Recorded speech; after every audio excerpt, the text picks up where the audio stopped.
Robert. Yeah? What's on your mind? Everything.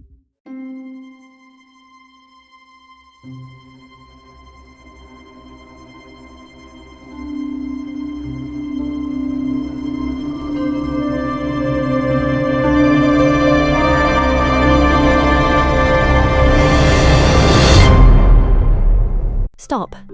Can I help you narrow it down a bit? I don't know. I know what is important to me, but the world has shown me that I need to do a better job paying attention, and now that I've started, I can't stop. Chaotic focus isn't good, Robert. Agreed.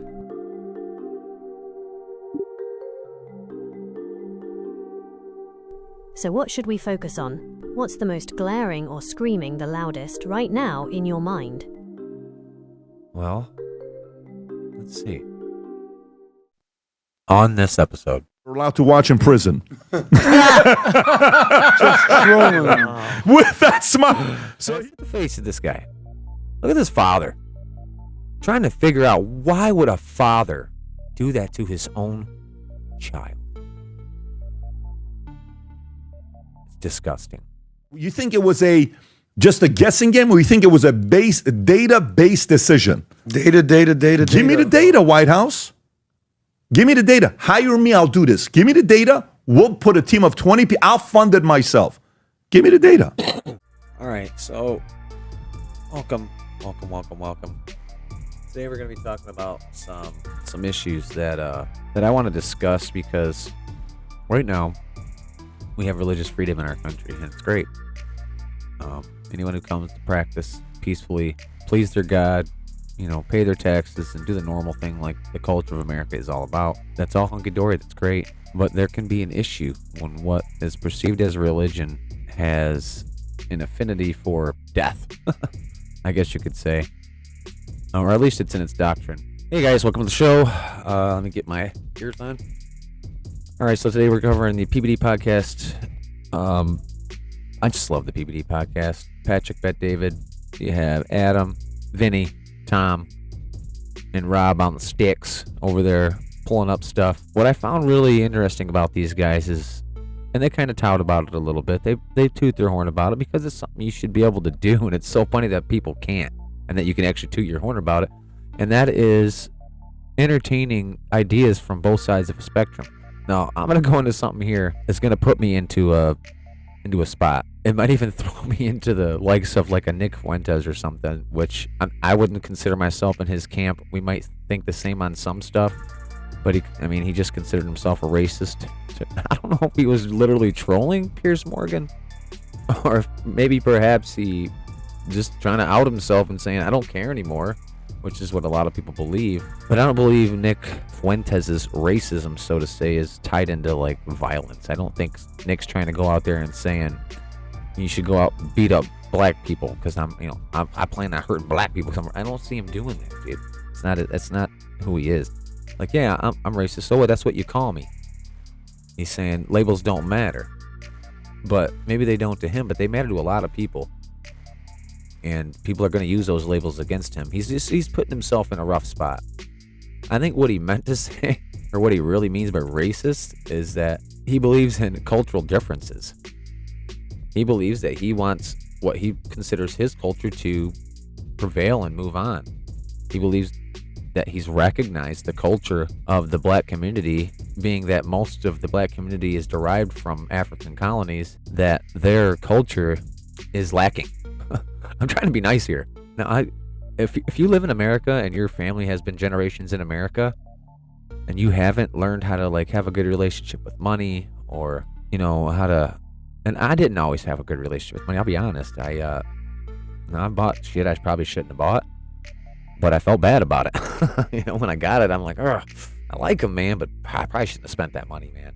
There's that little bit of that guilt that comes with the culture, because you don't want to spend. You want to save for your future. You want to make sure your children are taken care of financially. You're paying attention to stuff like inflation and things like that because you don't want to be involved in the downfall or the negative part of that. You want to be able to fight against that. So, you're fighting economy, you're going to work every day, you're trying to save money, you're trying to invest when you can. At least if you don't learn this stuff in school, which is really one of the core issues of why capitalism's hated in America, is because nobody really knows how it works. At least these newer kids, they don't really understand how it works. You can be a capitalist and still spread wealth to your neighborhood and stuff if you're not a greedy shit, right? And they don't go hand in hand. A lot of people lose their way with money because they ended up falling in love with money. And the love of money, loving money, is the root of all evil, because then you'll try to do everything you can to keep it all. You should invest in your companies and stuff like that, but I'm really getting off tangent here. The most important part of what I'm trying to say is in the podcast. So let's have these guys break it down, and then I'm just going to throw my 2 cents in where I think it might be relevant. So let's go. I feel I'm supposed to taste sweet victory. I know this life meant for me. Adam, what's your point? The future looks bright. My handshake is better than anything I ever saw. It's right here. You are a one-of-one? My son's right there. I don't think I've ever said this before. Now, let me just say before we start, I really admire Patrick because he's a vet, and he came from, I believe, Iran. But I know he was an immigrant from that country. He served in the military. He has a very, very deep affinity for American Christian values. And he's been a very savvy businessman. There's been some things I've heard in the past. People throwing shots at him about some stuff, pyramid scheme kind of stuff, like way back in the day. Excuse me, but I haven't seen anything from him that I've ever noticed that would prove to me that he's some kind of like nefarious person. In fact, he seems pretty balanced and fair. And even if that was part of his past, anything that may have involved with anything in his past, I'm sure he's dealt with at this point. In fact, he goes into some of the things he's dealt with in his past, but I don't want to get into any of that. I just want to say that I really admire the guy. I admire his whole team. I gotta say, I love Vinny, man. Vinny is the champ, dude. He's my champ. But you know what you got? And this is probably, Patrick, this is your secret weapon, and I already know you know this. It's Tom. Tom is your secret weapon. He's like a cruise missile whenever you need one, and you can outfit him with anything, and he'll right in there, right? Adam, he fluff it up, dude. Adam will make everybody get all puffed up in there. Adam's one of those guys. He likes throwing a little fuel on there every once in a while. I love that about him, man. Don't ever stop doing that, bro. Love that about you.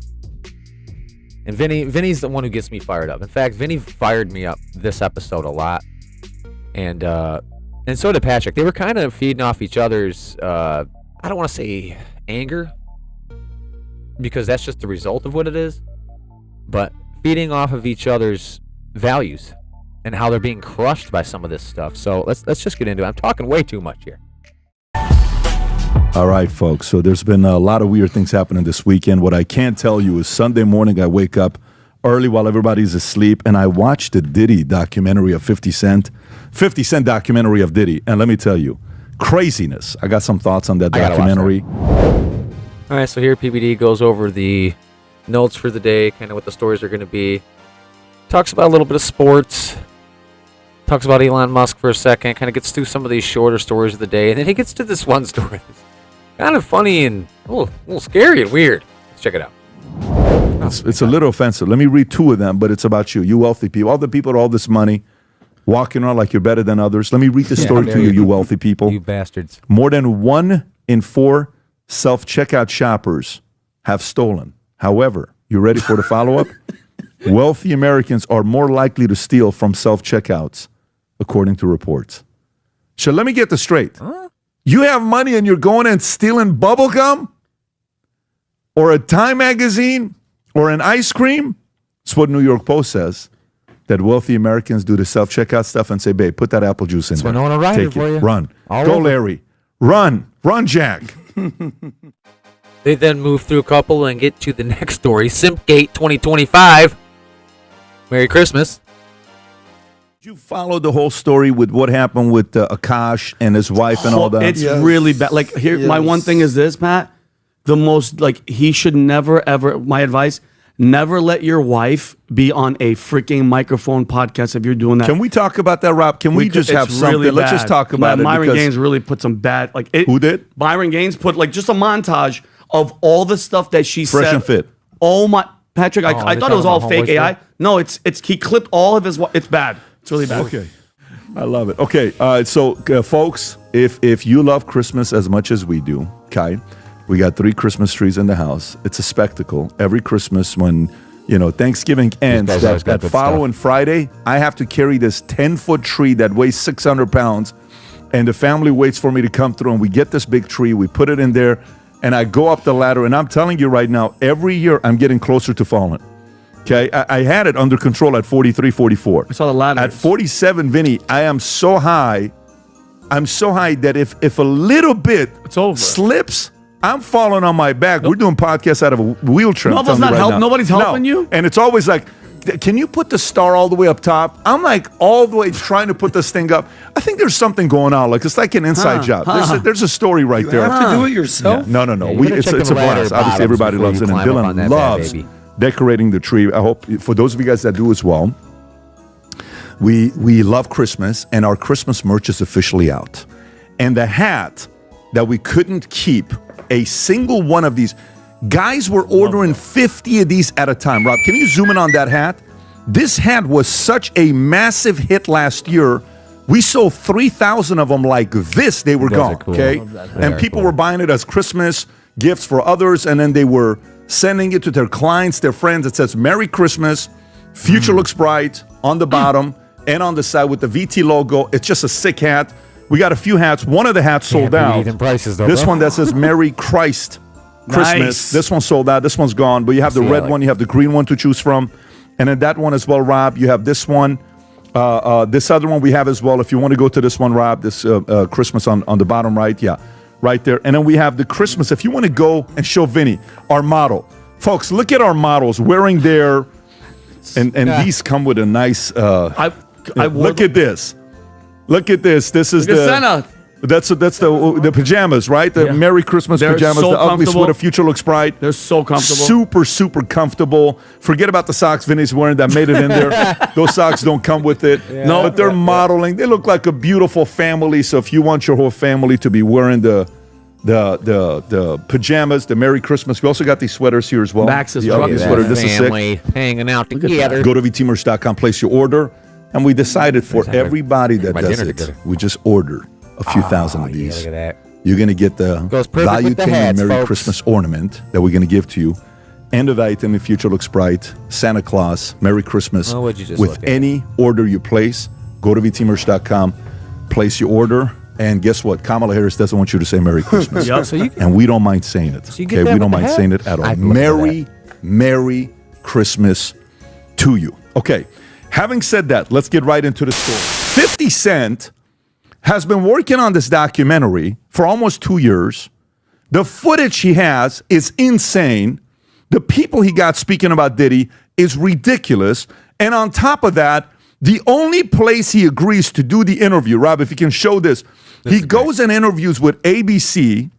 And there's an Instagram post he put up, Rob. I don't know if you have that or not. If you go on his Instagram account, he goes and does the interview about Diddy's documentary on ABC. And they say the reason why he did it on ABC, it's that one right there, Rob, the one you had it on, is because ABC news station is one of only few stations they're allowed to watch in prison. Just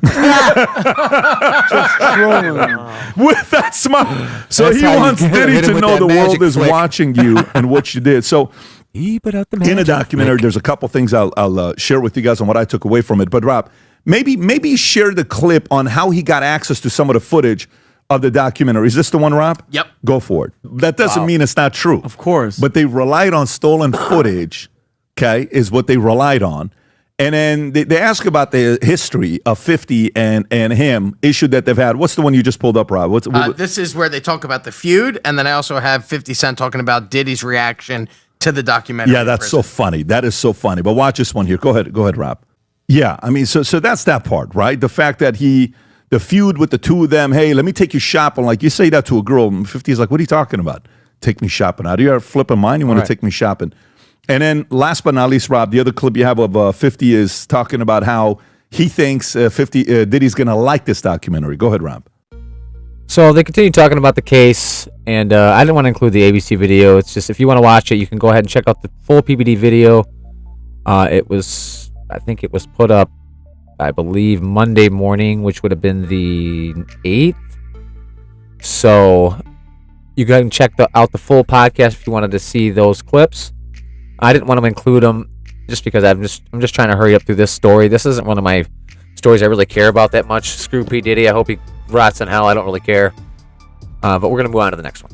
Okay, let's get to the next story. Next story is, Rob, where's the Ilhan Omar story of what she gets up and she says? Here we go. Ilhan Omar declares Somali criminals in the U.S. are not going anywhere. Specifically, Somali criminals, so she is saying the criminals are not going anywhere. Yep. This is on the Joe Reed Show. Go ahead, Rob.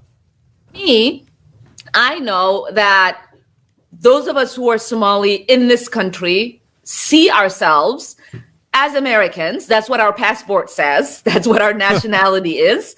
And we know that we are protected by the 14th Amendment. We know that we're not going anywhere. And there is no way. I mean, he needs to I know he says he hasn't met me. Maybe he should spend 5 minutes with me, because then he would know that as Somalis, we are never intimidated. And, we're never going to feel like our esteem or confidence Look at is that American shaken flag in the back. get the hell by out a of here. bigoted fool, She probably spits on that thing every making day. a mockery of the White House, of our nation, and of the presidency. Do you believe her, Vinny? Absolutely not. Absolutely not. You could just listen. A lot of people always want facts. Give me facts. Just your vibe and your feeling from her eyes and the words that come out of her mouth. She hates this place. She hates it, and she wants her people. Look at what her people have done. Look at what they've done. You've come to a freaking state. She's pretty much done everything but say it's ours. You know what I mean? She said, we're not leaving, we're staying. It's ours. Like, she just hasn't went to that point yet. Remember, 3,000 years ago, this land was promised to the Somalians. Don't forget, 3,000 years ago. 90,000 people. I'm not saying it's all of them, but you've stolen, you've talked crap, you've bashed this freaking country, and now when the head of the snake turns toward you, it's like, no, you guys are all racist, and it's all our fault. And I think it's absolutely disgusting, Pat. Tom, what do you think about this? Because you're following this closely. Yes, I found a story over the weekend from CBS News. That's right, CBS News did a deep dive on the failures of what happened in Minnesota. And do you know when it started? The first discovery was 2019, where the One Future, remember Feeding Our Future? Yep. Build the state for $3.4 million, and somebody called it out, and they go, what is this? So it was $3.4 million. It was when it first started. And that was when that first woman got involved in it, who is currently awaiting sentencing, and she says she's going to appeal it and everything. But anyway, it suddenly ballooned, Pat. It ballooned a lot. Ready for this? Between 2019 2021, they claimed they served 91 million meals in. Now watch. 91 million. When you break down the math of this, it is so obviously fraudulent. It's ridiculous. And to think that anyone in this administration doesn't have these math skills is dramatically frightening. Like, what in the hell? No one can see this. But you know what? There were signs, and there were people who spoke up, and they were stomped on by the administration. Told to shut the hell up. Don't worry about it. Look the other way. We'll get into it. The state of Minnesota. How the hell do you serve 91 million meals? You don't. You don't. They just kept falsifying name upon name upon name upon name. 91 million meals? They claimed were served, according to the CBS News story. They broke on December 5th. Okay, let's do math. Let's do math, Tom. Let's just actually do math. So here's the math I want to do. From 2019 2021. Okay, so 2 years, 91 meals. 91 million meals. Let's just do basic math. Okay. Let's just say they fed them 3 meals a day. Okay. Okay, how many total people are they, Tom? How many total people are there? In Minnesota, you got to look up the population of Minnesota and then find out how many are kids. Because remember, you had to be kids under 16 for this. So this was kids under 16. That's what this is about. Yeah, the Feeding Our Future was children, right? So let's do the math. If it's 91 million meals, 2 years, 2019 through 2021. Okay, so let's just say that's two. Let's even say that's 3 years, which is what? 1,100 days. Okay, so 9,100 meal divided by 1,100 days. divided by 1,100 days equals 82,727. Okay? Then that's if they feed them a meal every day. Then if you take 3 meals a day, that's 28,000 kids that were fed every day straight for 3 years straight. Unbelievable. 3 meals a day. No, I don't believe you. No, not with the population of Minnesota. That's And the federals came in on it because Governor Walz received $250 million in federal matching funds because he took the program to there that said, hey, we've been feeding all these kids and our budget can't carry this. We need this. So he was given the money in 21. additional 250? The 250. Now, where? Who didn't notice this math at that point? I mean, these numbers got to be ridiculously high. Nobody looked into this? Who got the money? Who gave him the money in 2021? Biden. Exactly. Ding, ding, ding. Exactly. And then this goes, and by the way, they've now estimate that this $1 billion is just sort of a rounding of the first. No one will put together a hard number following up, but they say that it's like a rounding of what this is probably all about. But listen to Omar. Here's Omar's pathology. This is a failure of the FBI. That's what she said. Oh, to accuse us of this, you're racist. We are all citizens, or actually not. There is one estimate that said up to 60% of them are here illegally once they get around to checking IDs. 60%. 60% of the Somalis up there are there illegally. So look at her thing. Oh, now it's, this is our country. We are Americans. Look at all the deceptive angles that she's putting into this to create this, I'm going to call it the fog of war around the investigation. And Tom, she became a multi-millionaire in this time frame. She was making no money. To be fair, most politicians have this problem, okay? Let's not try to zero in on Ilhan on this one. In fact, if you look at the money she's made compared to everybody else, she's probably on the lower end. But still, the question is, how did she do it? It wasn't insider freaking trading, I can tell you that. Because there ain't no homeless kids to show receipts for with that money, so yeah. Probably like 50,000, 60,000, and all of a sudden, boom, she's worth 28, 25, $30 million. Bro. Well, CBS pointed out that there were 7 people that were found to be living ridiculously lavish lifestyles on this. Yeah, cars and there and are houses. people that have been... No real relationship with money or honor.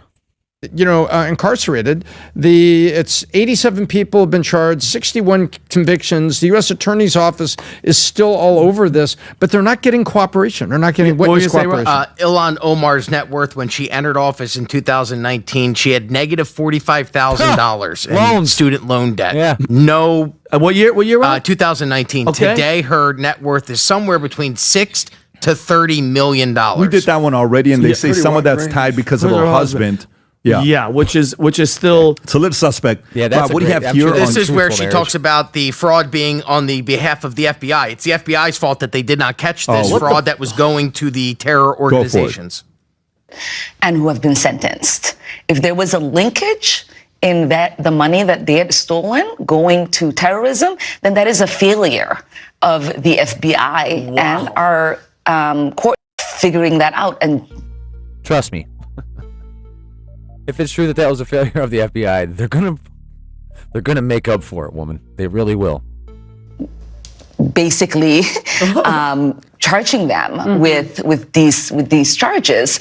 And so I do know that for many years, this sort of like alarm that there is money being transferred through the airport in bags and going to terrorism that accusation has always existed. There's never been here and there in those accusations. But if that is the case, if that is the case, dude, this woman is not a very good liar, I just gotta say. From U.S. tax dollars is being sent to help with terrorism in Somalia. We want to know. Yeah. And we want those people. You do know. You've been told. Al-Shabaab, right? You've been told. Prosecuted. Yeah. And we want to make sure that doesn't ever happen again. Which means we need to get rid of you and all the people involved. You know, it's really bad for the Somalian population that really does want to trying to escape this crap really does want for a better life for themselves and their children. Don't really believe in the false promises of a false and broken religion. But that's for another story. I could totally go for hours upon that one, but let's continue. Okay, let me ask you, do you believe anything that's coming out of her mouth? She's the same woman that said on 9/11 about the terrorists that some people did something, meaning she wasn't like knocking them from what they did. And then one time she was talking about a professor, and she was like so proud that every time he talked about Al-Qaeda, like he was happy about it. I love the fact that because of her big mouth, because of Tim Walz's big mouth, Pat, because of the mayor's talking about the president and bashing this country, it made everybody turn around, and now all eyes are on them. And I hope they all get held accountable, Tom. She was a non-cooperating. Agreed. She was not cooperating with anybody. This is only Face the Nation on CBS. CBS calling her, hey, come be on the show. And in the statements that she's made, she is doubling down. But you also see that she's putting together a defense here.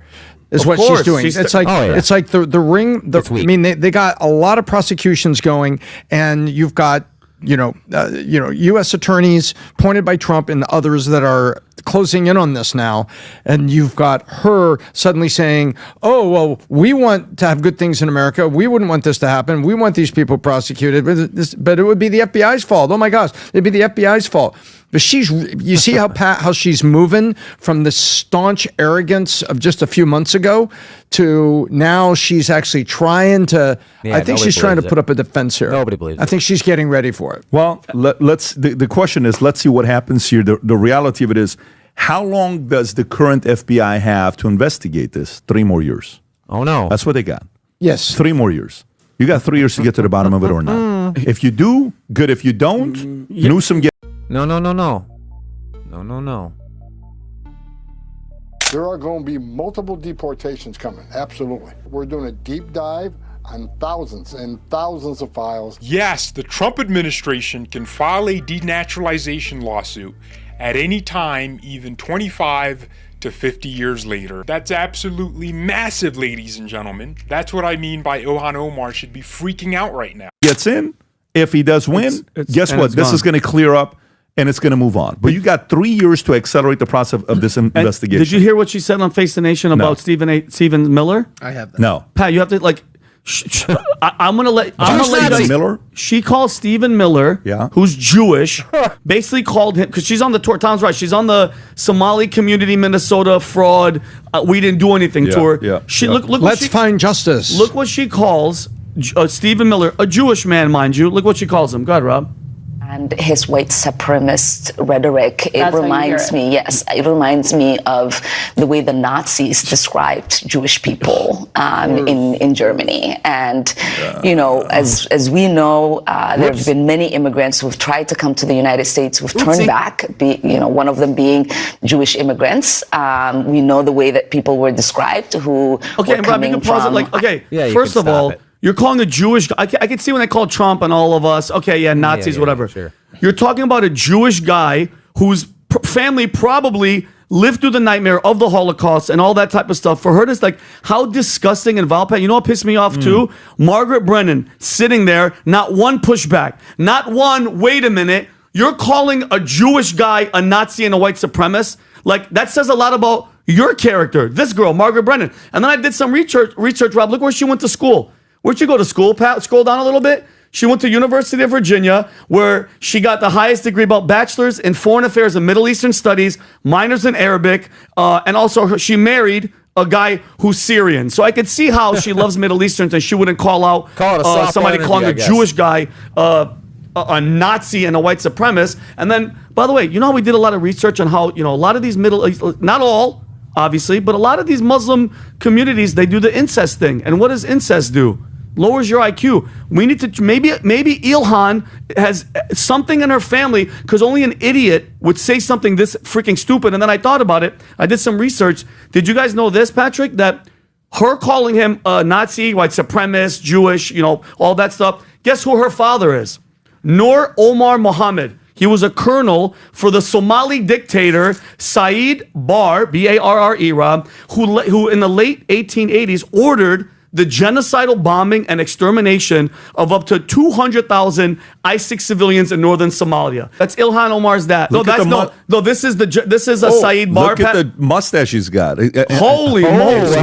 Oh, weird. Yeah. No, but that's her father was Nur N-U-R Omar Mohammed. Worked for this guy who did freaking atrocities and massacred and did a genocide. So please stop talking, okay? But I'm happy that they're doing an investigation into her and her freaking Somalis. And by the way, now there's Somalis. They're out there pissing on Donald Trump's star in Hollywood. They're out there making videos. Do you have that clip of the guy that says, "I can't wait. The only thing I regret is that the president will never see." Yeah, that one right here. Have you seen this one, Vinny? No, please show this. Watch this. Biggest fear in life is that this man may never witness our full takeover. Yes, he may never witness that. He already witnessed our partial takeover, our little success in America. It's not gonna happen. And he is the reason, actually, I know that the community in America is thriving.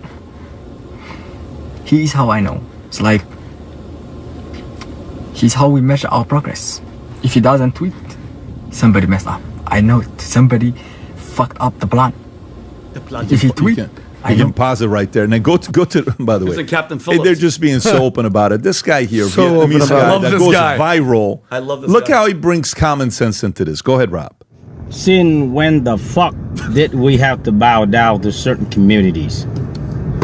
Look, I'm Asian, I'm Vietnamese, okay? When we have our own communities too, and our communities thriving. You know, we have businesses. We've been here only, what, less than 50 years after the 1975. Our communities are thriving throughout the United States. If you look at our numbers, there's only about 2 million of us here in the United States. And out of that 2 million people that we have, majority of us have businesses, scientists, engineers, doctors, bright mind people that given back to this country more than we've taken. And we have never asked anybody to bow down or speak our language, okay? Since when the fuck this stupid ass mayor of the little pirate motherfucking land pirate Somalian in Minnesota have to speak their language and apologizing for those motherfucking crook ass pirates? Since when we have to do that? This is just a fucking crook, and he's a Jewish dude. What a shame. You know? What a shame. What the fuck's wrong with him? I think he's talking about well, I have to say this. He learned English pretty well. Yeah, he's talking about the mayor in Minnesota who had to like worship them and speak their language and eat their freaking slop. By the way, I think we were the first ones to talk about it when he was eating that food in a restaurant. He was like, that went super viral over the weekend. He looked miserable. Did you see them trying to chew on that food? Gross, so dude. miserable. Them brown beans. Eating the food. Oh, it was horrible. But Adam, did you want to say something Yeah, of about course. So the biggest issue that we're facing, it's a culture issue. So you always hear the notion that Islamism or Islam is incompatible with the West. Well, it kind of is. So the ironic thing about Ilhan Omar is she has infinitely more rights in America than she would have or any female would ever have in Somalia. Somalia is one of the most restrictive countries in the world for women. 98% of women get female genital mutilation. Nearly universal there. Child marriage, there's no protection from sexual violence. You're limited to freedom of movement. Women are second class, even third class citizens in Somalia. Somalia is one of the most dangerous, worst shithole countries in the world. But then when they come here, they say things like, we are proud Somalians, we don't back down. No. Cool. Respect your heritage. Assimilate. You have a Vietnamese guy like, oh, you motherfucker. They build businesses. The biggest issue we have with Ilhan Omar is, don't tell me anything anymore. Show me. Show me the receipt, so to speak. Yep. Show me what you're doing. Exactly. Show me that you're building businesses. Show me that you love America. Show me that you care. Don't show me that you're sending money to Al-Shabaab in Somalia. Don't show me that. Adam, she can't show you that. The only thing on file so far is billions in fraud. Right? She can't show you that, which is exactly why he's saying this, because he knows that she can't. You hate Donald Trump, that you speak against the president. Show me that you love America. Right now, their talk is cheap. Rhetoric is cheap. So either you're going to walk the walk, or you're just going to talk the talk. All she's doing is talking, blowing hot air. And I hate the fact that, and you come here, and and this is the system. I'm gonna blame them, but you can't blame them about the welfare. Think about this: immigrants from Somalia overwhelmingly rely on government welfare. In Norway, 73% of Somali immigrants are on government aid. 73%. In Sweden, 64% of Somali immigrants do not have jobs or education. In Denmark, listen, this is expected. Okay, you're not immigrating people from a culture or an area where high levels of employment are apparent and integrated. Most of these people live with nothing. They farm. A lot of them are fucking pirates, dude. So they're borrowing and trading between lands from the things they've stolen. Like it's a barter trade system, and nobody has to actually work. There's no building there unless we went over there and invested. It's a pirate community. I mean, that's honestly what Somali is. When you think of pirates, you think Somali pirates because it's just, they made a damn movie about it, for crying out loud. Denmark, 69% of Somali immigrants are on public benefits. And in America, 88% of Somalians rely on welfare programs. So everybody here, everybody that's home, that's listening, you're probably at your job right now, you are busting your ass. So 88% of them could have whatever the hell they want, not speak English, and shit on the country. I have a huge problem with that. Of course. And that is the system. All right, listen.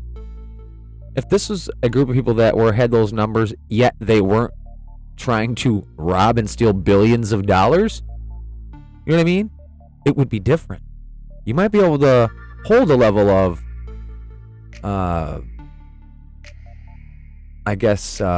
patience with their progression. They got to learn how to work. They got to be integrated into the workforce, right? These people have been here for decades, and they've done nothing but steal from us. All right, so you have that. So all those numbers, when you add that they're not producing, they're taking. Come on, bro. Come on, for real. Like, what's the real even argument here? The system needs to change. That's the same system that one guy stabbed somebody. 63 times you get arrested.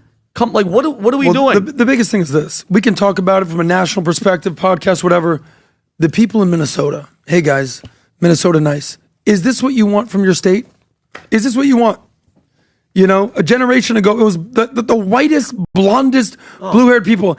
And I'm all about diversity and acceptance. Great, we all love that. But at what point does tolerance completely backfire? It's the same people that are going to keep voting for Gavin Newsom. Let's talk about, you're talking about tolerance. There's no better example of tolerance than EU.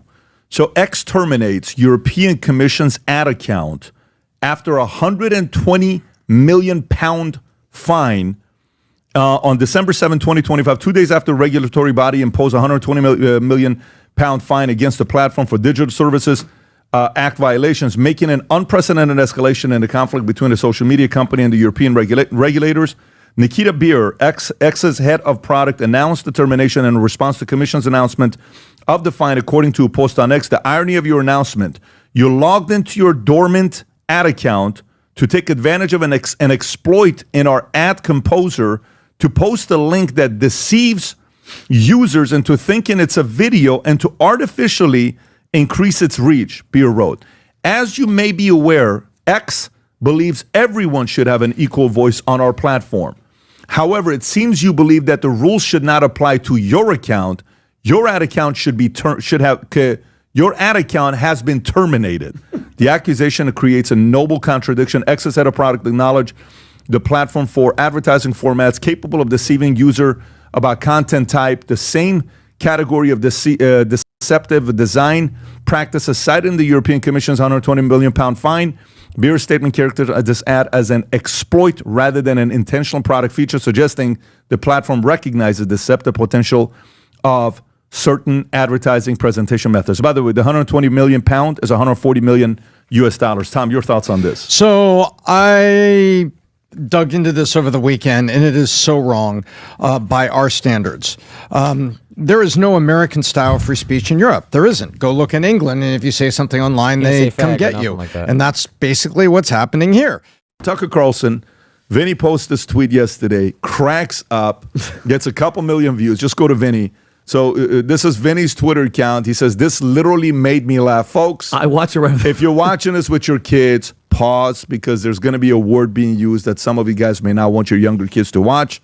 And here, I'll give you a second. Having said that, here is Tucker Carlson sitting down with Pierce. Pierce is promoting his book that just came out, The Woke, I believe it's called.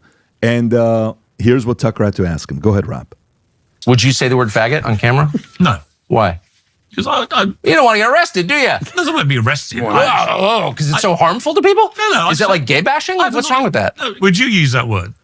Faggot? Yeah. I just did. Yeah, but would you? Faggot. Okay, but why? And I'm using it because you're not allowed to, because you're... I'm allowed to. Go ahead. I don't want to. Say, I love gay people. Faggot. I'm allowed to. I just choose not to. Would you say the word faggot? So the context of this is he's Tucker is talking to him about, because this is a broader conversation about the censorship in Europe and what's happening, and them not being able to say anything, Pat, about immigration or anything. Because if you say anything, you're racist and all that stuff. Which, by the way, Tucker has a point. He does. That you can't say this. We need to return to national sovereignty. To me, the argument here is this: there's this clear globalist agenda and nationalist agenda. So like the word nationalist gets a very bad rap. Really you're a nationalist. You're a white nationalist. No, in essence, I'm a nationalist. I love America. Everywhere I go, I wear an American pin. I love my nation.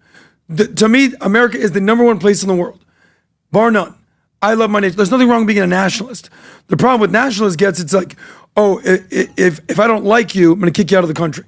So this globalist agenda, what is Brussels anyway? The home to the EU? Are they elected? Like, who are these people? This globalist agenda. It's almost like this, I don't want to upset anybody, like this kind of like weird European gay mafia. They all gave up sovereignty control. It's a great question. They all gave up sovereignty control to create the EU Commission. And they put that woman, Ursula von der Leyen, I just butchered her name. In charge on the economic side. And they have these courts and these commissions where they've all essentially given up their Ursula von der Leyen. They've all basically, Adam, given up their sovereignty on this, or this. And now they've created the DSA, the Digital Services Act. So now you give up sovereignty when it comes to online, and they can do it. But to your point, that's what happened. They all gave up sovereignty, and now they got these Mickey Mouse laws running the show, not their own governments. And then with mass migration, you have all these, you've imported the third world into your countries. Yeah, you got a conglomerate and of dictators. Your country is no longer your country anymore. I would love to see some stats on Brussels of what, I think I saw some stats about percentage of children born in Brussels. It's like having a dictator, You just have a dictator commission over a bunch of countries, like people. Kind of weird. I think, in London, the most common name is Muhammad. Yeah, of course. But it doesn't just stop at London. I feel like it's like all over it's Europe. the world. It's the number one popular name for males. It's Muhammad. In Europe. Think about that for a second. Can we validate that? In all of Europe? It's not Hans. No, of course not. It's not Franz. It's not Hans and Franz. They're here to pump you up. The older people are going to get that. Anyways, look, finish your thought. No, I'm just... At some point, Europe's going to have to get some balls and just reclaim who you are. Yeah. And not be ashamed of it. I think you're European. I think certain countries will and may get leaders that will, but then the Brexit concept, you remember what happened with the Brexit issue? Of course. And then when they did, they're on an island on their own. They're dealing with their own issues. This is a great meme right here. Free speech has not been banned in the UK. And we will arrest anyone who says it has. Right? Exactly. Perfect. This meme was tweeted by Ilhan 3 days ago, and I thought it was an amazing meme that kind of depicts what's going on in that entire area. And did you see this past weekend, all these tree lighting ceremonies and stuff? And I just sent it to Rob. This is Brussels. That guy was from Brussels, right? Look at all the stuff that's happening. This is outside of churches and stuff. In Brussels, in Milan, in Europe. I sent you another one, Rob. They invaded the Christian markets in Mons, Germany, and they're screaming Allahu Akbar and all that stuff. And no, of course, but here's the thing. That's why they don't want you on X, because they don't want you showing how horribly they failed. And look at this. This is outside of a church. These are outside of churches, guys. And then when people try to play this whole, no, it's not, you guys are crazy, it's not going to happen in our generation, but Who's people, Vinny? What? When you say people, Well, which I'm saying people? let me Who's explain. downplaying it? Okay, for instance, Be people like specific. Piers Morgan, Okay. people like Keir Starmer, people like even people here. You have no idea how many back and forths I have. And mind you, this is an interesting fact that I have. No, I gotta say, Piers Morgan has become a schmutt, dude. When it comes to, I mean, he lives in London. He has to bow down. It's unauthentic anymore. I'm sorry, Piers. You've just become an unauthentic pawn. I mean, I don't know how much you hate it, or you know about it, or you care, but you have. It's sad. To put out, because I, like all of you guys know, how many times have we gone with debates, especially when Israel was up. I'm critical of governments, I'm critical of Israel and actions, I'm critical of Muslims. I talk about this, I talk about Somalia. Guess what? My DMs and everything, I'll have Jewish people that want to debate. I'll have Jewish people that are coming at me on my neck, paying me to go back and forth, and it's deep, and we go at it, okay? Guess who's the only ones that are threatening my life? That are like, I will kill you, I'll cut your effing head off. Scientologists. Nope. Mormons. Nope. Buddhists. Christians. Nope. Not Jews. one. Not one. Not Jews. one. Not one. Who? I'm gonna roll shot in the dark. Muslim community Islamists? is the only one that I have to report to the FBI because they're saying that they want to kill me because there's no dialogue. And I want to You tell. reported to the FBI? I 100% tag them and I send it to them. Email them. You can and I say, tag "Here's the guy." FBI. Yeah, you can. in a But Twitter ready post, for yes. this? And the warning, like, and I tell people, Pat, and I'm not apologizing. We say it. People are like, you're Islamophobic. You hate Muslims. No. This is an Islam thing. And I'm telling you right now, and I've said this the last podcast, when Muslims gain full state power, okay, the repeated historic patterns undeniable. Ready for this? In Armenia, from 1894 to 1923, 1.5 million Christians eliminated, okay? Assyrian genocide, 1914 to 1923, 300,000 Assyrian Christians massacred. Greek genocide, 1913 to 1922, 1 million Christians killed or expelled. Bangladesh, 1971, 1 year, 3 million Hindus slaughtered. Sudan, 1983 to 2005, 2 million Christians exterminated under official jihad. And Nigeria, from 2009 to today, 125,000 Christians butchered in a silent genocide. Every single time Islam achieved total political and military dominance over non-Muslims, the result was the same. So we might not see it in our lifetime, but I'm telling y'all, it's slowly, look at the Somalia, look at all the mosques and all the churches that they're buying. Everybody right now is like, nah. I think it's Hey, gonna, Vinny. I think it's going to No, get nasty in the Can I do States, this Vinny. something?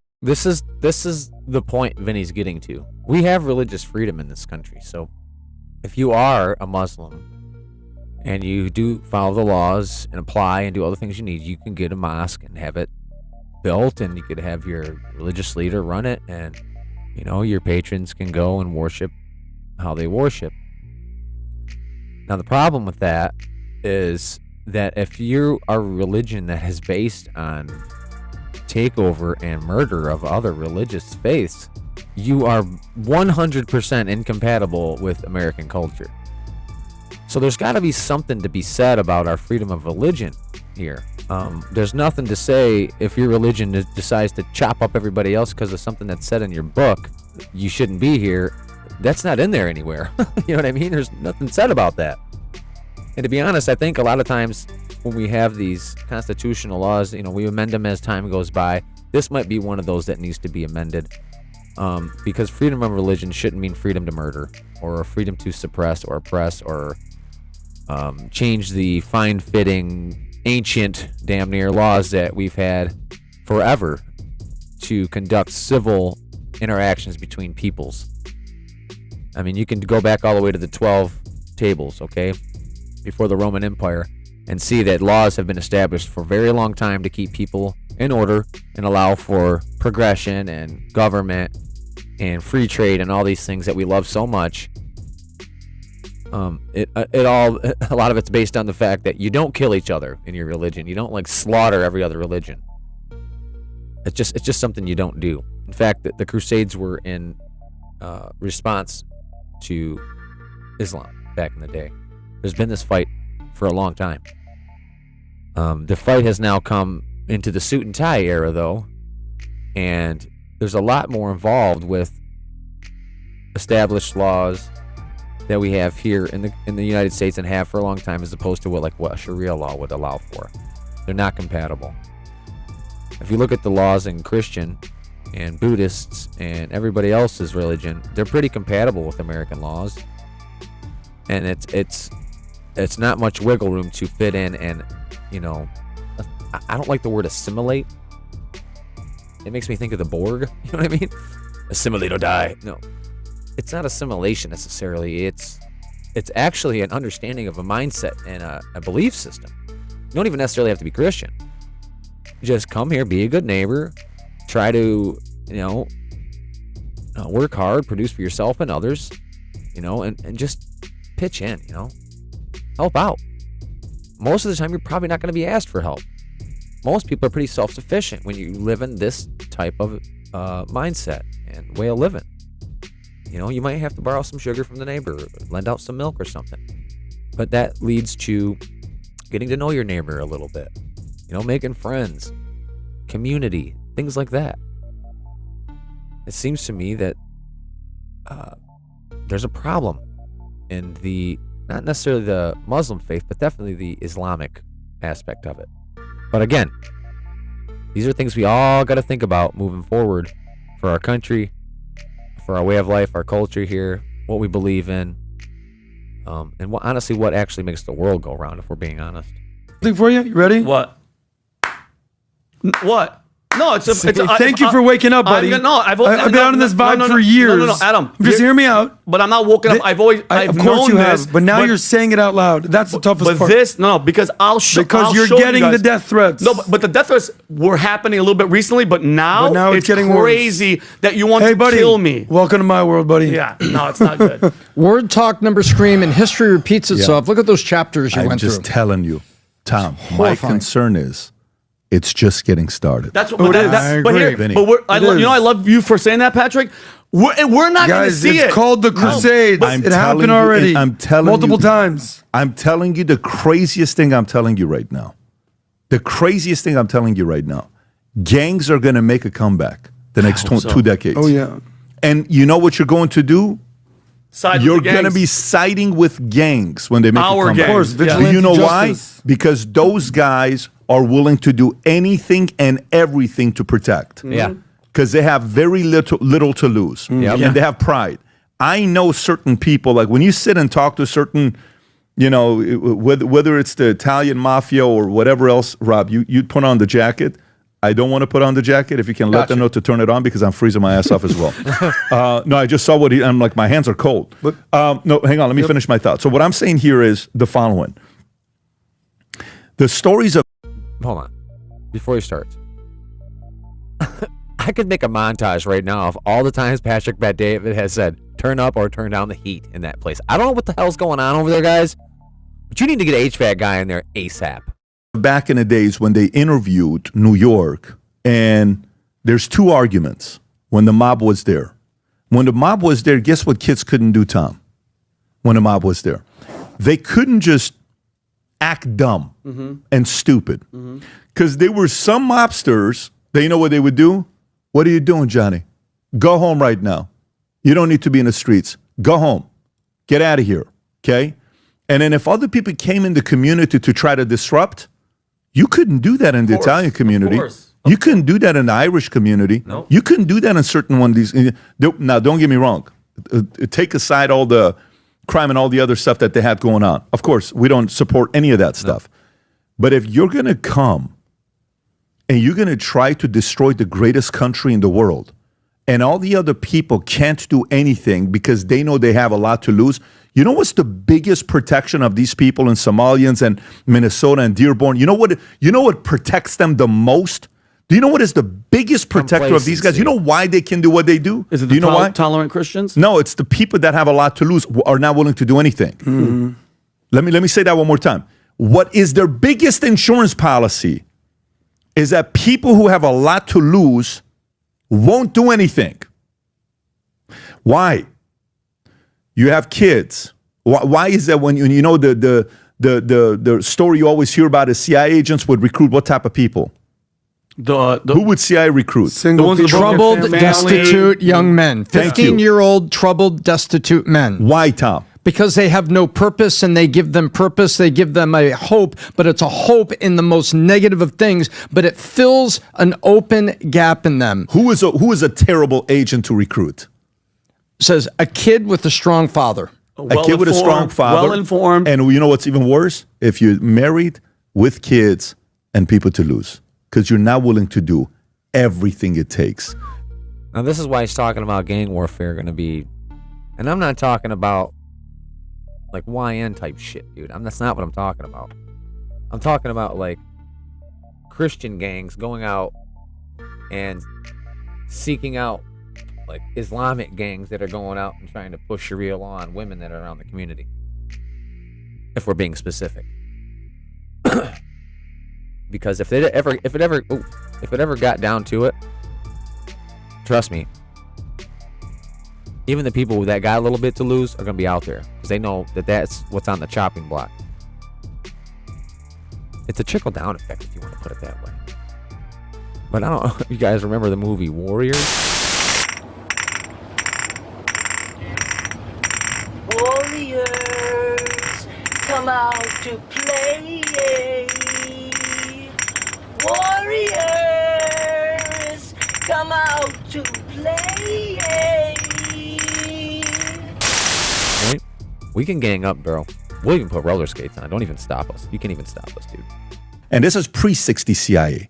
Today's 60 CIA is a little bit more woke. Pre-60 CIA, which we had, Rob, if you remember Bustamante when he was talking about pre-60 CIA, what it was like, that certain budget, that's a different story. So to me, what protects these guys, they know you guys got a lot to lose. I ain't got nothing to lose. You know your religion, to you guys putting yourself on the line, to you, God doesn't condone that. To us, if I do it for the right cause, there's some special things waiting for me in the afterlife. Mm-hmm. That mindset is it. And by the way, me and Kareem were having a conversation. We went to the game together. It was me, Mario, him, and the kids. And we went to the game. We watched Messi have 2 incredible assists. Jeez. And they won 3-1. That game could have been a tie game going into penalties. It could have been it was actually a very good game. But I asked him a question. We're having a conversation. I said, so, you know what video I want to make? What's that? I want to make a video of who are the most successful Muslim billionaires in the world that are non-oil money. Yes, exactly. Non-oil money. And then I want to see if it's Sunni or Shia, okay? And then I want to know the ones that are the Sunnis who became billionaires, who create a lot of jobs, are they still fully practicing, or they've kind of stepped away and they're just kind of like, look, out of respect for my parents, I'm still a Sunni Muslim, but I'm not really practicing. Mm-hmm. I'm just kind of like, it is what I am. I'll never be a Christian because I don't want to offend my mom and dad. But, I'm just kind of doing my own thing. Okay, great. Why am I doing that? Well, honestly, before he answers, that's a good question. How many of today's practicing Sunnis are, I guess, closer to the other line? You know what I mean? Because if you're kind of like, yeah, out of respect for my mom and dad, I'm still Muslim, but I don't really practice, that would show that, like, you're trying to keep the faith, but you're not too fanatical about all this stuff. And honestly, most Christians live that way too. They're what we call lukewarm Christians. Most of them are this way. I'm that way, to be honest with you. I try my best, but I probably live a lukewarm Christian life. Most of these people are probably not going to be that dangerous. They're going to try to create, they're going to be capitalists in a sense and fair. You're going to have your folks who don't really do the right thing, but those are individual cases. As long as the course and the ship are pointed a certain way, the bulk of the people are going to be pushing that. They're going to be riding that wave. They're going to be pushing that boat that way. Because what is the way? Define how we contribute to society. How do you define when a man and a woman have contributed to society? Give me 10 different ways you and I can contribute to society. Tell me 10 different ways somebody contributes to society. Get a job. Create a community. Get a job. Pay the taxes. Family values. Follow the law. So let's kind of go through it. Okay, so you get a job. You pay taxes. Okay. Okay, you contribute to society. You create jobs. You could give back. Yeah, Become you an start a entrepreneur, you business. create You jobs, could you become give an back to entrepreneur. society. So start a Community business, involvement, philanthropy. which means when you start a job, what are you creating? Start a business. What are you creating? Opportunity, other jobs. You're Other creating people- jobs. Yes. What other way do you create to give back to society? Well, your kids, you judge them by the quality of your kids and the kids that are around your Children kids. that contribute. So what happens in those Charity schools? funds, What happens in your funny. neighborhood? It's easy to observe and measure. What a great neighborhood. Donate your time, Safer volunteer, communities. philanthropy. Yep. Can we say safer communities? Charity, philanthropy. Volunteer. Yeah, What else? Coach, mentor. Coach, mentor. Okay. Learn the language. Assimilate. Learn the language. You have to learn You, the language. you are contributing to Oh, society. I have to learn What the else? language. No, We're there. it's weird, but proud no of your, rap sheet. No rap sheet. Criminal Yeah, try records. to not No Be rap sheet Be like proud of your criminal. country. Yeah, Be yeah. patriotic. You're Try to not be not a doing piece of things shit. wrong. You're in their country doing things Patriotism. right. Patriotism. Okay, so here's what I got. In By the way, America. Rob, can you look at the comment section to see what other people are saying that maybe we didn't mention? Maybe there's some other ones that we can add to this as well. So get a job to contribute to society. Must. Pay taxes. Maybe you start a business. You create jobs. You raise good kids that make the world a safer place. Okay, safer communities. Volunteer. Okay, you coach, you mentor, you give back. Right. You speak the language. No rap sheet. You're a patriot. You're proud of being. Is there anything else I missed, Donate, Rob? philanthropy. Okay, let's put donate. Okay, Tom, do you see anything else on the chat? Rob, do you see anything else? No, there's a couple of faith-based things that you establish you know, your faith within their exactly. culture. Okay. So faith-based. Belief in a higher power. Game. So check this out. On a scorecard, what if we ran data to show where do Muslims rank on this? Let's do it. Maybe they crush it. Let's do it. Let's run this to see Hispanics. If we run Hispanics and say, where do Mexicans rank on this versus Hondurans versus Cubans versus Venezuelans versus Salvadorians. Let's measure which one where they rank. Let's measure, Muslims from Pakistan versus, Iran versus Afghanistan versus Saudi, right? Where they measure. Let's measure Asians. Okay, where are Asians with crime? We could measure the Vietnamese guy that we just saw. We could give him a little report card. Let's measure Japanese. Why doesn't the White House just pull up the damn data and then just show it to us? Do you know why? The data would show you that Islam sucks and that it shouldn't really be here. It goes against all of our stuff, man, when it comes down to some of the more, I guess, held on to beliefs for some of these weird ass motherfuckers, dude. Like these pedophiles that just want to rape kids, dude. Constantly use, well, Muhammad had a 6-year-old wife and a 12-year-old wife, and okay, well, if that's what you're going after, if that's like you're the core of your belief system, you shouldn't be here. We shouldn't allow those people here. Now, they have taqiyya, which is so let's say you're one of these people that want to, have these type of relationships with young children, and you think it's part of your religion, and you think that you would get persecuted for that over here. Well, you would lie about it, because you might get persecuted for that, for your religion. As part of that. Now the Shias and the Sunnis, they have different views on how you should use that. But, Baptists and Protestants aren't that far apart. They're both Christian. You know what I mean? You could jump from a Protestant camp to a Baptist camp pretty quickly. I mean, you just got to switch a few things up, right? Like, you got to, maybe you come to a different understanding. What's to say a Sunni doesn't go to Shiite belief? Or the Shiites don't take over the Sunni mindset with influence and numbers and things like that. You have to be really weary of these things. It's just incompatible. Ultimately, it's incompatible with American values. We have to really contend with this. This is a big issue. And Patrick Bet David is just touching on that right now, just a little bit. Then put Indians on there. Put Punjabi on there. Put Scientologists on there. Put Jehovah's on there. Put 7-Day on there. Put everybody on there. Put Jews on there. What will we find? What data will show? And then you look at this and you're like, so if based on this report card, you measure who makes it better, who will be at the top and who will be at the bottom? Somalians will not be at the top. I was just going to say, Minneapolis on that list, show me where where would they be on that list? Show me Somalia. Yeah, Nope, not on the list. But the point to me is what has happened the last 3 years after October 7th, guys. 5 years ago was COVID. They changed the game. 5 years ago, COVID. Then it was Ukraine. 3-4 years ago, whatever. COVID. Ukraine was, I think, 4 years ago. But what broke the back was October 7th when Hamas attacked Israel, and then it was everything on the other way around on what happened there, right? And then people lost it. They didn't know what to say. They didn't know how to handle it. Listen, I'm okay if Israel's the bad guy, if Armenians are the bad guy, if Assyrians, I'm Armenian Assyrian, put it up there. I don't care. Maybe it's Christians are the bad guy, that whenever community they go to, they're horrible. Maybe it's Muslims, maybe it's Jews, maybe it's Scientologists. But give me the data.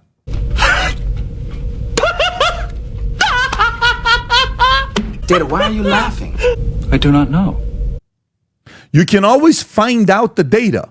Walmart, when they would expand in new territories, you know what it was always, what cities they would choose? 10 miles outside of a metropolitan city. They would never go to a metropolitan city. Weird. That was Walmart's strategy. 10 miles out. Why? Because rent? they wanted to be out. Real estate is cheaper, and it's access to people that don't want to go to the city. You save the 20, 30-minute drive. So their strategy was what? 10 miles outside of it. Yeah. Why? Because you think it was just a guessing game, or you think it was a data-based decision? Data. Give me the data, White House. Give me the data. Hire me, I'll do this. Give me the data. We'll put a team of 20 people. I'll fund it myself. Give me the data. I'd love to go in there and just pull up the flip, and we have the data. Bring some of the best analysts and put the report together and then put it out there and say, maybe we were wrong.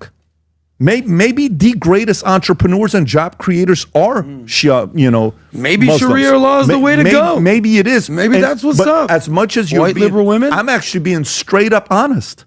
Yeah, just put it up there. Well, they say that numbers don't lie.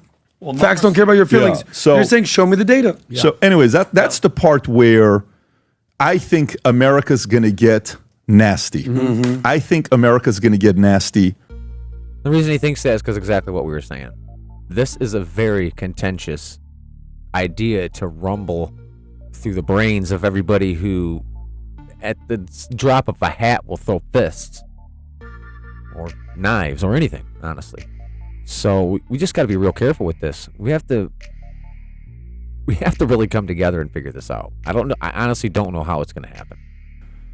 Because of this issue, I don't think it's going to be pretty. I think it's going to get very, very, very nasty. So let me go to the story here. Confidential grooming gang files exposed after legal war as horrifying details emerge. Vinny, what is the story about? Okay, so do you guys remember all the Pakistani rape gangs in the aging, UK buddy. that they were? Yeah, Adam's bladder's going by. Adam is aging. Yeah, he is. Yeah. So Pat, do you remember? Yeah, Robbie, perfect. You're right, because I'm going to go through all three of them. Have you noticed this is now every podcast? This is he something. can't go more than 90 minutes. He's almost. He's almost there. 46, he's 45, yeah. 46. It's over. We're about to have a Depend sponsor. I have. That's what I'm wearing right now. I've peed twice already. Anyway, so you guys remember the Pakistani the grooming rape gangs? I don't want to make light of the situation because it's actually really, really bad, Pat. And some of the stuff I won't even say. But some of the sentencing remarks came out. They were released, and it's horrible. All right, one of the judges gave this guy the shortest sentence because he said he had good standings in the community and he helped out at local mosques. Mind you, this... Hold on. This pedophile had a good standing in the community of pedophiles. Who gives a shit? Like, honestly... This is for raping little girls. I'm sorry that I had to say it. So, Rob, yeah, put up the click on the actual part. Robbie, thank you, sir. Your positive, this is the sentencing. Your positive good character is a mitigating factor that I have factored in when considering the range of sentencing, a sentence available with regard to the culpability. Okay, then it goes down, Robbie. Look over here on the third one. The custodial sentences I want to jump in on this right now. Pass on this incident are the shortest necessary commensurate with the seriousness of the offense. And it goes into that. Now go to the next one, Robbie. This is one of the judges. This is one of the girls that was tortured and abused by the Rotherham grooming gangs, was abused from 12 to 14. The judge decided to sentence the abuser on the basis that she was 13 purely as to give him a lesser punishment. And I'll read this one, Robbie. Can you click on that, brother? In my judgment, this is the judge. In my judgment, having heard the trial and heard all the witnesses, I have I take the view that she was about 13 at the time of these offenses took place. There is some ambiguity over exactly how old she was. On the widest interpretation of the evidence, it could fall somewhere between 12 and 14. In my judgment. However, I shall sentence you on the basis she was 13, because that's the most sentencing regime that would be perhaps most extreme. If I sentence you on the basis that she was older, some of you would be adults, and again, that would have an effect on the sentence, and therefore I fixed 13 on the basis of the evidence, but also bearing in mind those factors to ensure a just result. They're making... All right, hold on. Let's go back just a second. We're going to go back and look at this. Pay attention to this language. Oh my God. Well, first, let me go back to the first part. And let's set this up just a little bit here. Go back with that other one's at. Where is it? Here it is. Okay.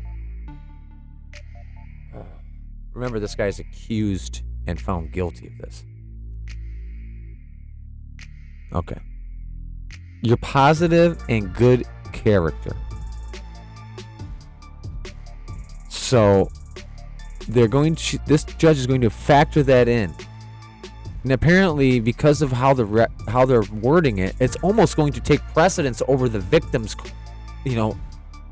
over what happened to the victim, okay?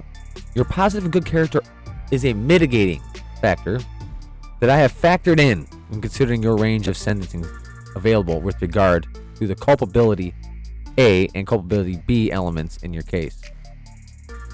And also with reference to the aggravating factors that exist in relation to count 3. It almost seems like they're putting this on top of those other ones when they're sentencing guidelines. So he's going to go on to this next part. If she were younger, you would fall within a different sentencing regime that would be perhaps more extreme. I don't want you to have to do that, buddy. Right? So I'm going to be lenient, okay? Lenient on somebody who's been convicted of this against a child. All right?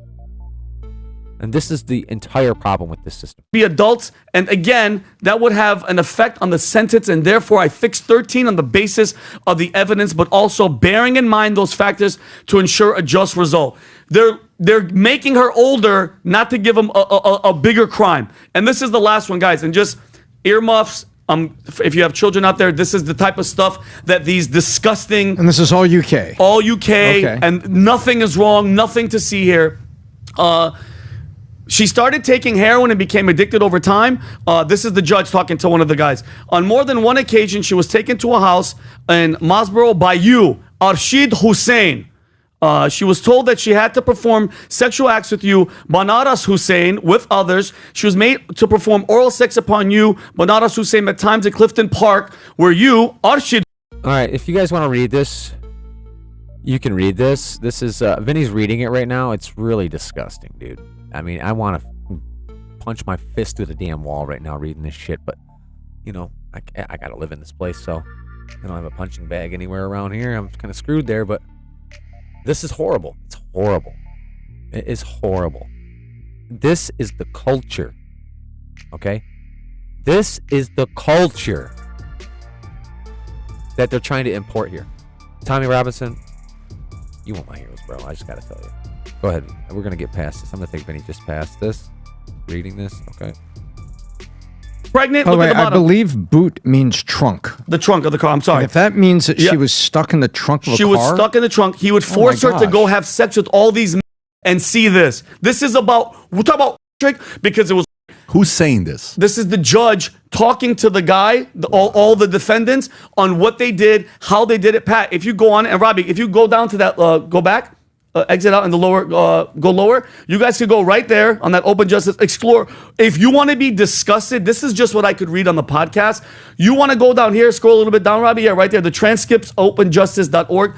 It's disgusting what they did. And never forget that Keir Starmer and all these people were hiding it. And they were saying nothing is nothing to see here because they didn't want to look bad, Patrick, because it was all the Muslims rape gangs doing it. And now you have this EU whatever trying to find $140 million because they don't want people to be able to read and see this. They're cowards. The UK is fucking overran with a bunch of cowards. No patriotism, no nationalism. Just here, take all of our stuff. Here, go ahead. When that place is burning to the ground, dude, do not come over here. Do not. This is about, we're talking about raping girls. This is why Tommy Robinson is losing his mind. I was just going to say, Adam, isn't this just on par with exactly what Tommy Robinson talks about? But he's on a daily, racist, Islamophobic. Basis, yeah. So for all the people out there that are going to talk crap, how dare you say like, oh no, you're saying it's just a certain group. No, it's the Muslim rape gangs that were doing it, and they covered it up because they don't want to look bad because they let all these people in. Question for you: how many times have you been on Piers Morgan's show? 15 times. 15 times. Maybe more, maybe a little bit so let's call it 20 times. I've seen you at least. Okay, let's call it 20 times.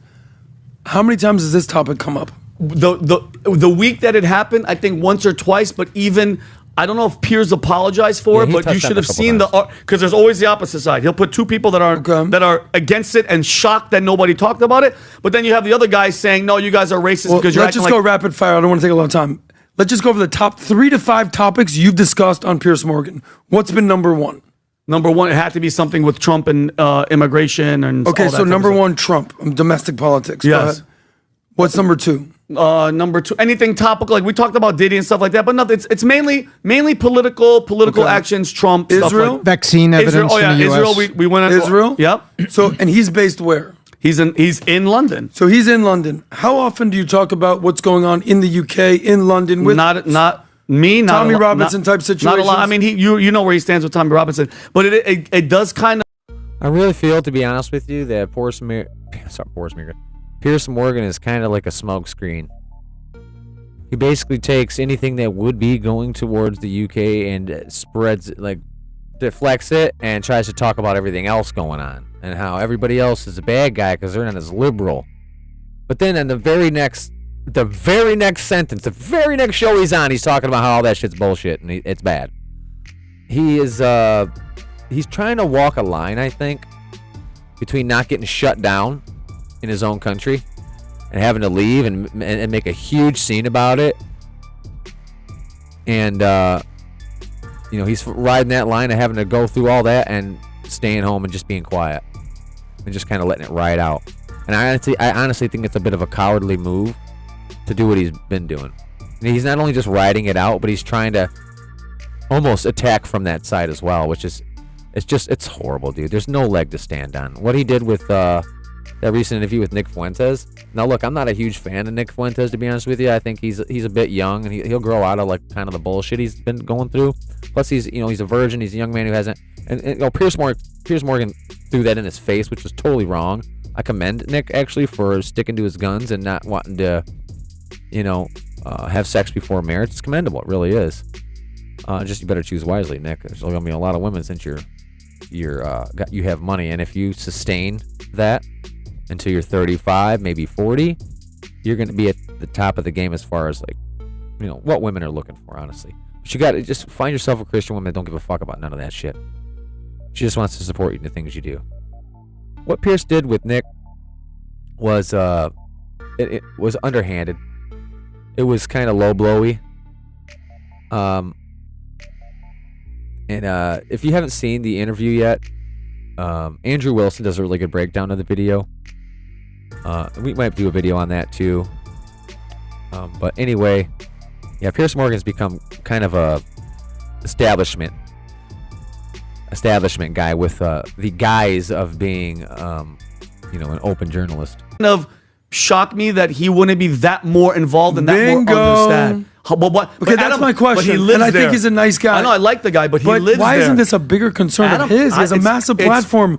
Why aren't they debating this? Well, because if you see in your country. If you see Piers's track record, if you try to talk or you try to bring it up, it's almost as if he always goes, well, that's Islamophobic and you hate Muslims. And remember when Tommy Robinson brought the Quran and he goes, there's verses in here that says to kill non-believers. He goes, put that book away. How dare you? Right. And it's weird. It's almost like the Tucker, all of a sudden you're in Qatar and you're like, I'm going to buy a house here because I'm an American and I'm free to buy a house. Yeah. Wait. What? So what are you talking about? I don't think that. So, do you think that? Are you saying that Piers may be compromised? I don't know what it is, but maybe it's because he's scared because he lives there, and they'll find out where you live like that. But it just boggles my mind why you wouldn't say. By the way, and let's reverse. How many times have we talked about kids? These are little girls, 11, 12, 9, 10, getting raped by these freaking guys, and nobody said anything. They covered it up. Is there a way to find how much this has spiked in the last decade or two since the open borders? Oh, there? Yeah. The numbers of EU. Adam, the numbers. I just had it. But like, was this going on 10 years ago, 20 years ago? Were there these It's been going on, but it's not at the numbers that it's happened in the last decade. So in the last 10 years, it's skyrocketed. In the last 4 decades, every decade. And what's the correlation to why it's skyrocketed? Adam, more people. I can give you a couple good reasons. For one, these people have always wanted to leave there. Most of them, under this Muslim, I should say the Shia Muslim, or Shiite Muslim community, they hold them down. They hold down the women over there, and then when they all wanted to get out, but they haven't been able to. Well, now we kind of just like threw all the rules away because, honestly, if you really look into it, the Democrats were looking for votes. They tried to make it so you didn't even have to have laws to vote, no ID type stuff. They could just get people in and get them numbers up, baby. That's what it was all about. So now all these people that have been waiting forever came in at a mass exodus over into wherever liberals were losing is what happened, and it kind of all happened at the same time. Kind of crazy. People that do this. Yeah. And who are these types of people? New residents coming from other places. Well, Adam, but here's the thing: when your culture, hear me out. I'm not being cute. It's immigration. It's outside immigration coming in, and there's a track record. A bunch of them. All over the name names, guys. Adam, if think we're about identifying this. the problem, let's find out who's doing it. We've done this. But think about this. In that community, it's Pakistan. It's Pakistan. It's Afghanistan. We've done this. And what? Isn't it? So if I'm Pakistani and if I'm Afghani or whoever this is, and you're allowed to free reign in London or in Europe, why would you stop? It's kind of like, they say, like, if you don't learn from history, you're destined to repeat it. But newsflash, history is happening right now before our eyes. You talk about case examples, case example, case example, case example, case example, and then they don't want to connect the dots, and even when you try to say something about it, Keir Starmer goes. But what? But you have to ask yourself why. Ask yourself why, Adam. Because you already let them all in. Yeah, the argument then becomes where they'll say, well, it's because of war on terror. If you wouldn't have done this, this would have never happened. Look what you did to Afghanistan. They're angry, and this is their way. Wait a minute.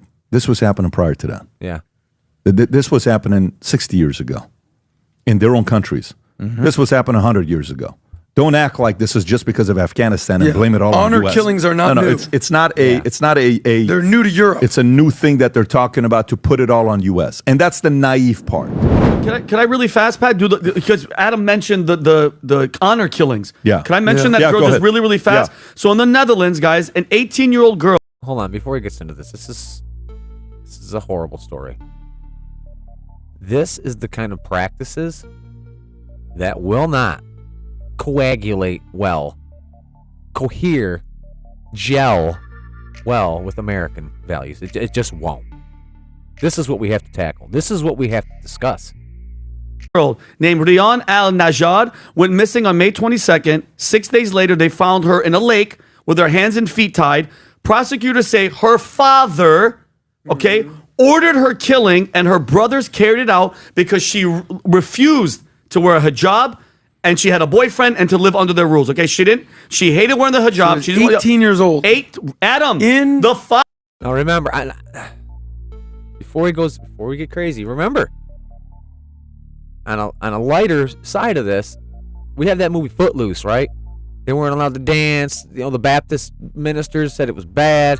And then the end of the movie, they realize, okay, these kids ain't that bad, right? This is a heartwarming story of the teenagers showing the parents that, it's okay to be free and you can still love the Lord and have a good time, or whatever you want to take from that movie. But you know what they didn't do in that movie? They didn't kill the daughter. They didn't kill the kids. That would have been a fucking horror movie. All right? And that's the huge difference. But let's continue. If you want to be incensed and mad about all this, just keep listening. Father gave the hit. orders. This is where? This is in the Netherlands, Patrick. Look how beautiful this For girl was. quote-unquote God rest her soul. Western What did she do? behavior. She didn't want to wear a hijab. She had a boyfriend. She wanted to live the American life. So No, instead not of American life. The the Western, Amsterdam. So the Western values. So, and What did they do to her? Ryan, I mean, Bro, they Patrick Macleta, they bound her, taped her, gagged her, and drowned her. Okay, and then DNA, God rest her soul. I'm so happy she fought back. In her nails, they found DNA from her brothers. That means she was fighting. Okay, and she had previously been under police protection. I wonder from who? Probably her freaking father, but was removed with no explanation. So the brothers are facing 25 years. Apparently, the father, they're reporting his names as Mohammed Al-Najir or Khalid Al-Najir, fled to Syria. So he's gone. So, and the sons are listed. The son is facing up to 20 years in prison. 25 years, actually. It says 20 years. Allah with the brothers, yeah. Okay, so 20. Look at the face of this guy. Look at this father. Trying to figure out why would a father do that to his own child. It's disgusting. 5 years. Okay. And then the father escaped. He fled to Syria. But think about The Adam. brothers killed the sister. The brothers. On the order of the father. father. The father said, your this sister a true story, right? Yes. The father said, This was in the under signs our and laws, here it goes, Pat. Step one. The father says, Unbelievable. under What our the laws, she's bringing the family shame by having a Western boyfriend and refusing to win the hijab. Okay. In Amsterdam. In Amsterdam. Yeah. So he gathers the She's two not in sons Tehran. and he said, for the family, you, my two sons, must go kill your sister because of the shame she brought on the family. That's what came out in the court, Pat. And then he ordered it. The sons got caught and he fled left. to Syria. Oh my goodness! Like I'm trying. I'm. It is so like I'm trying to verify if this is true. Is that the ABC News at the top, Rob? No, I-24 News. I want to know if this is true. Yes, there is a recent credible story match on what you described. The victim is a young woman named Ryan Al-Najjar, 18-year-old. Prosecutors allege she was murdered by her father and two brothers because they believed her Western lifestyle brought shame to the family. According to an investigation, her brothers picked her up from a house in Rotherham. Then, together with their father, drove her into a remote location. Jeez. There, they tied up, bound with tape, and drowned her in a swamp lake. Her body was found May 28, 2024. Oh, think about that. Think about this. She wants to live her life. So you order your sons to murder her. The word is she was assimilating slowly. Oh, weird. Do I have to wear my hijab? Could I have this boyfriend? She's slowly assimilating in the country where she lives. Yeah. Around all people that live in that country. All right. So, yeah. Anyway, There you go. You guys, you have two daughters. You have two daughters, 4 kids. I have a sister. You have a sister. nieces, nephews, sisters. What kind of mindset do you have to be in to say, yeah, I'm going to murder my daughter and employ my two sons to carry out the hit? And then you leave. Give me some examples of what this would even be in your mind. Crazy, huh? Because she's not wearing a hijab? Well, Because she has a boyfriend? It's over. To murder your daughter, bro? Yep. See, this is the big thing. They did that type of shit in the mob, but it was men. They never put the women in harm's way. Never. That is a cowardly, just low down culture. What are we even talking about here? It's like you're putting her in detention or timeout. Nope. Maybe Tom, like what kind of mindset is this? Let me Is get this to a the next sickness? story. Let me get to the next story here. So crazy. Heartbreaking to even read that. It's difficult to know. read Yeah. it. Netflix Warner Brothers deal has a wild card. How Paramount could still win. Okay. So between Warner Brothers Discovery and Netflix, you have this deal going on, but Paramount is fighting it, right? So they're talking about this during the podcast, and let's see just kind of what happens, what kind of events play out here. And some are even calling this potentially a monopoly that's getting in the way. So let me kind of read some of this stuff, and then Tom, I'm going to turn it over to you. So thanks for watching. If you like this kind of stuff, like, subscribe. And if you came here for the Paramount Netflix battle over Warner Brothers Discovery, the latest Tucker kerfluffle, the Milo Y, the Benny J scandal, what they've been talking about, Tim Pool shooting and his heated he said she said with Candace Owens, well then come on and check this out. These guys had a really long podcast. They covered a lot of ground here. I covered the things I wanted to talk about, which took long enough, let's say. So again, if you wanted to check out the episode that I was reacting to, it's this one, the 50 Cent Doc, Tucker Qatar announcement, Tim Pool shooting, Musk EU fine, which I didn't cover. I didn't really cover the Musk thing either. There's a few things I didn't really cover. There were smaller stories that didn't really interest me. But if you wanted to check it out, you can go here. It has all the, they timestamp everything. They got it down here too, so they got it set up pretty good over there.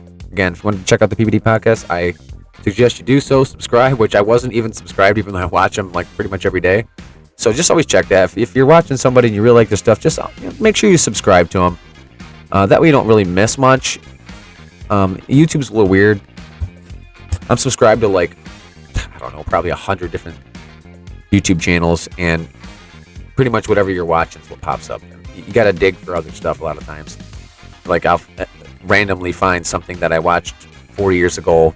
A YouTube channel will pop up with something, even though they've been putting stuff out forever. I don't know what's going on with that. I don't know why it's like that. But anyway, hope you guys enjoyed it. Again, like and subscribe if you like this stuff, and we will see you on the next one.